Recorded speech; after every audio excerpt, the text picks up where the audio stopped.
As a university, you should take this admission. My experience was good in this university. I like all the environment and I मतलब मैं चाहती हूँ कि मेरा भी यहाँ एडमिशन हो and I hope all the things in this university was very good. और यहाँ ये बहुत खूबसूरत है पहली बार यहाँ का मैनेजमेंट तकलीफ है मज़ा आया है बहुत अच्छी है बहुत बढ़िया और बहुत ज़्यादा करूँ कि मैं मेडिकल के बाद MBBS के बाद किसी और फील्ड में जाऊँगा, मैं कोई और यूनिवर्सिटी प्रेफर करूँगा तो वो ये यूनिवर्सिटी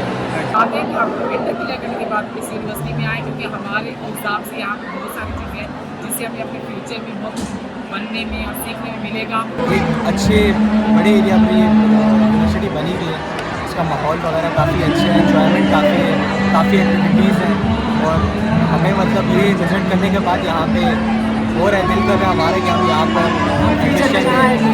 यहाँ का एक्सपीरियंस बहुत अच्छा था, मैंने बहुत इंजॉय भी किया यहाँ पे और बहुत